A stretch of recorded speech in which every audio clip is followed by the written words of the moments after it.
अकोला जिले के काजीखेड़ के जिला परिषद स्कूल के एक शिक्षक द्वारा 6 बच्चियों के साथ दुष्कर्म की घटना के बाद अकोला के लोग अभी इस सदमे से उभरे भी नहीं थे कि अकोटफेल इलाके के वल्लभ नगर में एक और दर्दनाक घटना सामने आई है।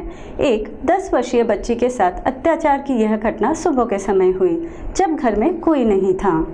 जिले के काजीखेड़ की घटना ताज़ी ही थी कि अब हिंगना तामसवाड़ी गांव में 10 वर्षीय बच्ची के साथ अत्याचार की खबर आई है। तेलारा तालुका के एक परिवार जो कुछ काम के सिलसिले में वल्लभ नगर में अपने रिश्तेदार के घर आया था, उन्होंने बच्ची को रिश्तेदारों के पास छोड़कर बाहर जाने का फैसला किया। इसी दौरान बच्ची का दूर का रिश्तेदार 24 वर्षीय यश युवराज गवई ने मौके का फायदा उठाकर उसके साथ जबरदस्ती की। घटना के बाद 10 वर्षीय बच्ची ने अपने माता पिता से सारी बात बताई। माता पिता ने तुरंत अकोटफेल पुलिस स्टेशन पहुंचकर शिकायत दर्ज कराई। घटना की जानकारी मिलते ही अपर पुलिस अधीक्षक अभय डोंगरे और उप विभागीय पुलिस अधिकारी सतीश कुलकर्णी ने घटनास्थल पर पहुंचकर जांच शुरू की। इस शिकायत के आधार पर अकोटफेल पुलिस ने आरोपी यश गवई के खिलाफ दुष्कर्म और बाल संरक्षण कानून के तहत मामला दर्ज किया है।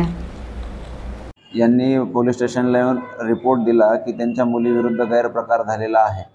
मुलीला विश्वासात घेऊन महिला पोलीस अधिकारी आणि महिला स्टाफ यांच्या वतीने मुलीला विश्वासात घेऊन तिची विचारपूस केली असता तिने झालेला घटनाक्रम पोलिसांना सांगितला। घटनाक्रम साधारणतः 30/8/2023 ते कालपर्यंतचा आहे आणि दिलेल्या माहितीवरून अकोटफेल पोलीस स्टेशन येथे BNSच्या सेक्शन्स आणि पोक्सो कलम 4-6 अंतर्गत गुन्हा दाखल करण्यात आलेला आहे। आरोपी यश युवराज गवई वय 20 वर्ष राहणार हिंगणा तामसवाडी तालुका जिल्हा अकोला याला अटक करण्यात आलेली आहे आणि पुढील तपास API मेश्रे जुने शहर पोलीस स्टेशन यांच्याकडे तपास देण्यात आलेला आहे महिला अधिकारी म्हणून आणि पुढील तपास माननीय SP सर माननीय ॲडिशनल कारवाई करण्यात येत आहे।